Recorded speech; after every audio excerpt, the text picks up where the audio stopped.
biblical for a second. Uh-oh. And I think that as spiritual people, biblical people, we focus way too much on the youth.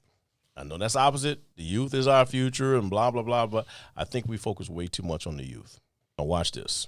When you read the Bible, we're going to go to the New Testament, and the Messiah, you look at all the different interactions, most interactions that are recorded, that was inspired enough to put in writing. Right. You had a woman who had an issue of blood, right?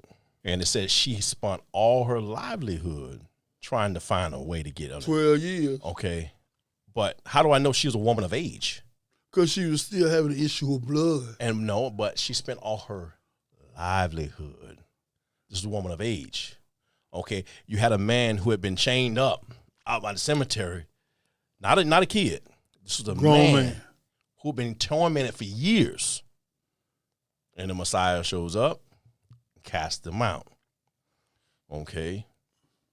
Now you can keep going. You got this guy Lazarus. This is a man of age. Lazarus, come forth. You got this guy named Nicodemus. This is a guy. And the Messiah said to him, try to give him some nuggets. He's like, so Nicodemus like, so like, what, I got to go back in and like come back out? Do you remember what the Messiah said to him? How is it you're a leader and you don't know these things? Yeah. Now I can keep going on these interactions. There was a man who sat by the pool. 36 years. So was this a kid? Couldn't have been a kid. And he said, won't nobody put me in. Won't nobody put you in the water? But then, all right, you ain't got to get in the water. Get on up. Yeah. So now watch this.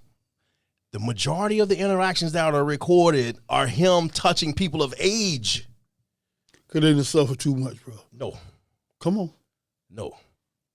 Because the youth are following the people of age.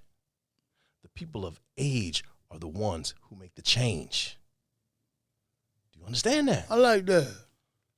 I like that. Because even he said his word, if you're going to put somebody in a position, don't let him be a novice. Don't let him be young. That's right. Because he's going to be puffed up.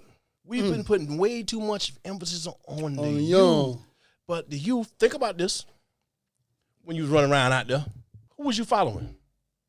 The older cat. The older cat, old school. Jitterbug. Old school, what's up, old school? Man, I don't be like, how many times you said this? I don't be like that, man, when I get old, man. I don't be like old school, man. Hey, you a cool cat, man. I needed them right then. And that's what's happening to us. I don't be like you, bro. But I like what you doing. Yeah. So for now, it'll fit. Right. I don't be like you. But what I'm saying is there was always this model of. Just sporty. You know, whether it be sporty or whatever, but the youth are always looking up to what they want to be. They're not looking at each other. I want to be like you. No, I want to be better than you. I don't want them shoes. I want better shoes. Right. But I like what he doing. They look up. And so when I look at what the Messiah did, they said, maybe I should start trying to focus on what he focused on. Good ministry, right? Listen to this now. He said, and he messed around with little kids. He said, and he took a kid and he set him in the middle of them. And who was he speaking to? He's speaking to the older people. Unless you older people, yes, become like this. That's right. You older people, when I see it. So what do you think he meant by like this? Don't think you know it all. Be willing to let somebody help you. Humble. The humility of a child. A child don't mind saying, yes, can I ask you something? Could you help me? I don't know. That's right. I need some help. I'm lost. Do you know what my daddy is? What adults do? Man, I ain't asked nobody for nothing, man. I'm grown, man. Man, shoot, man. Man, I done been through so much, man. I don't need nobody to help me, man. Unless we become like that child. Yes. You got wash in the car?